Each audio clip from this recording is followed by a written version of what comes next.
Well, hello there, and welcome to World of Warships. I'm Corny Swiss, and today in this video I'll be talking about a couple different things that people may not necessarily know very much, or probably know enough about, but I thought I'd talk and give sort of my thoughts about carriers and, to some degree, torpedoes. I'll have two parts of two replays. This one's going to be about 5.5 minutes long, and it's a carrier game I played. Now, my setup in this game is I have two squadrons of torpedo bombers and one squadron of fighters.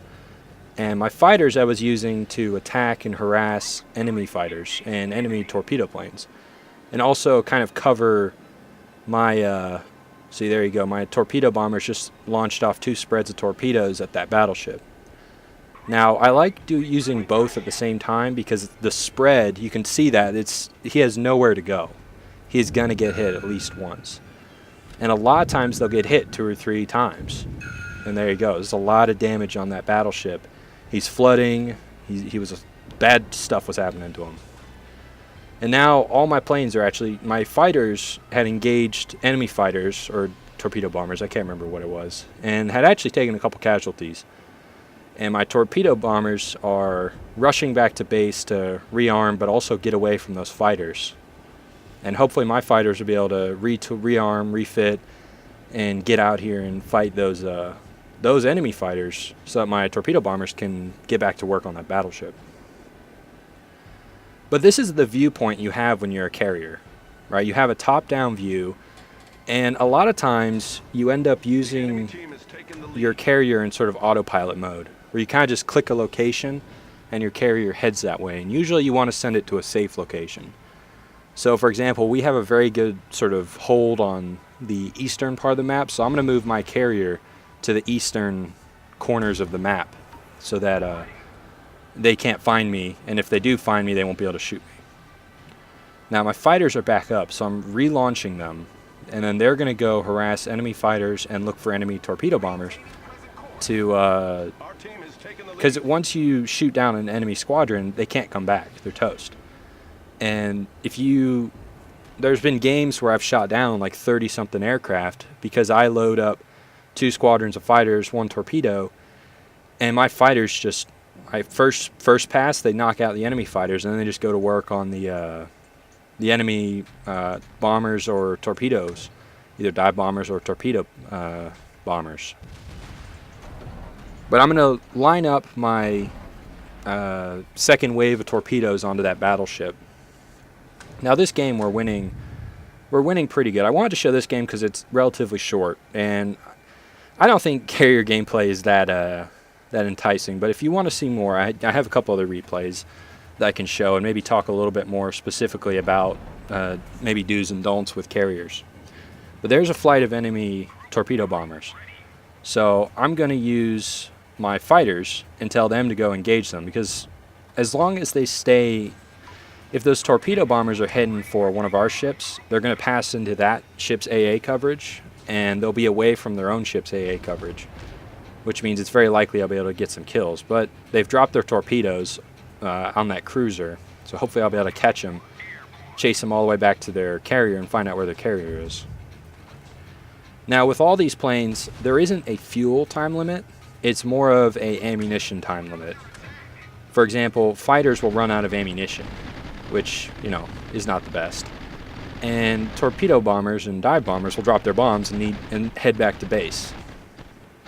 So a lot of times, a good strategy I've seen is that if you send your fighters to escort the lead formation of torpedo planes, usually you can engage enemy fighters preemptively. And I usually try and scout with my fighters and have my torpedoes not too far behind, so that way they can be protected. But here you can see that battleship is opening up on my fighters while they're shooting down those torpedo planes. And we're slowly chipping them down. Now here come my 2 flights of torpedoes, and my goal, like I said before, I want to keep them bunched up. And now I'm bringing back my fighters because they're taking heavy AA fire, and I'd rather them not get killed. So, looking back, they have a little bit of ammunition left, and the game is basically over, but it doesn't really matter. So we're lining up on this battleship. Battleships are extremely easy targets for carrier-borne aircraft. Your spreads are just too wide, and unless they're coming directly at the bombers, they won't be able to dodge it. So, see how many hits. Oof, that was a healthy little hit there. But that's kind of the essence of carrier gameplay. I wanted to at least show what that looks like to see if maybe y'all want to see more. And I've had games where I focused on shooting down fighters and bombers and things like that. Had games where I focused on destroying enemy ships. And it's kind of an all-or-nothing gig with carriers.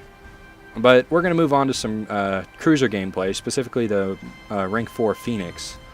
And have a little go with that. Because I also want to talk about torpedoes, because they're a matter of contention, I feel like, in World of Warships. So let's move on to the next replay, shall we? So here we are setting sail in the Rank 4 Phoenix. It's an American cruiser, and it's the first American cruiser to be armed with torpedoes.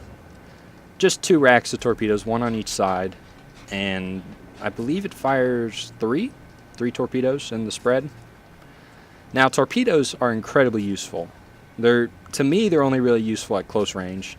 And there is some aim assist with them, which makes them extremely powerful, because a spread of torpedoes, if 1 or 2 connects, anything short of a battleship will probably be sunk, and a battleship will be severely damaged, and if their repair crews aren't ready, and their damage control, it's very unlikely they'll survive for much longer, especially not if you're hammering them with your armor, your batteries on your cruisers. Because cruisers kind of fill this, like, I guess in World of Tanks terms, you could say medium tank role, where they're very adept at just continual fire. Just keep firing, keep the guns singing, and you'll do lots and lots and lots of damage. And loading AP is usually not a bad idea, because the guns aren't so large that you'll over-penetrate other cruisers, for example. A lot of times you can do pretty significant damage using AP rounds, which, when AP doesn't over-penetrate, it's extremely effective, way more effective than HE ever will be. So the goal in this replay was I wanted to come over here by sea, because when I feel like on these maps, the more wide open portions are kind of left to the battleships to play around in, battleships and carriers, because these close quarters things, they're really poor conditions for a battleship. It can't turn well enough. If a torpedo spread gets put in there, it's toast. It's going to hit them. It's just a bad place to be for a battleship. Cruisers and destroyers, though, should really enjoy this opportunity, because they're agile enough to handle the sharp turns and tight quarters, but also cruisers especially have the armament to engage at close quarters with other ships. Now, you do lack the armor to deal with return fire, but hopefully you can bring enough guns around, use torpedoes, use proper shell choices, and destroy the enemy. So the Allied destroyer ahead of me is going in first. It's actually just me and him right now. There's a battleship who's closing in on the outside, where he has a little bit more room to maneuver. And there's going to be quite a few ships over here. First cruiser spotted. It's a St. Louis. A pretty dangerous ship, because it has so many guns on the side mounted.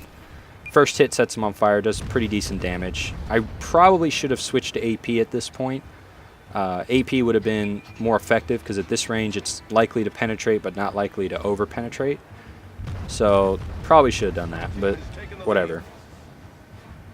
Now I'm coming into the smoke cloud set up by the destroyer. And the key thing to remember is, when you're in a smoke cloud, it's not a good idea to fire, because if you fire, you just tell them where you are. And the whole idea of a smoke cloud is to let you close to distance or conceal your approach, or cover you as you retreat. But in this case, we're trying to go in. So myself and this destroyer are actually going to move forward through the smoke to get to torpedo range, and then just torpedo the shit out of the enemy. I mean, that's the goal in this replay, right? And torpedoes are really interesting, because yes, they're very strong, and if you can use them well, you can absolutely decimate people. You can sink, battleships in one pass. Destroyers can. Now, here's a whole bunch of enemies. 3 cruisers, at least. 4 cruisers. That's quite a force assembled. Now, I'm trying to line up on this cruiser here to give him some good old torpedo news, but get him off. There you go. There's a couple for you. I believe 1 hit. So that's not the best. Oh, we trade some shots there. Now I'm trying to line up for another torpedo run on his the rear of his ship, but that didn't work. And here's a St. Louis who's lining up alongside me. And now, very soon here, I'm going to start switching to AP because I'm taking huge damage. They must be doing something I'm not, which, I mean, it might be because there's a bunch of ships around here, but also, you will notice that there's only 2 now. Destroyer, I think, did some good work. But torpedoes I think they're kind of a balancer when it comes to World of Warships. It means that battleships just aren't always going to win when they face destroyers and or cruisers and things like that. It means that a destroyer is actually a very potent, dangerous ship. It means now destroyers can be absolutely obliterated by battleships, and cruisers the same way, and destroyers can be obliterated by basically anything. But their agility and their torpedoes make it so that they're very hard to deal with. Just lighting this guy, you see better damage numbers now that I've switched to AP. And I believe that one of these guys was shooting AP at me the whole time. But very soon I'm going to throw some torpedo spread. There we go. And now I've launched torpedoes. I know, there he goes. I know that guy's dead.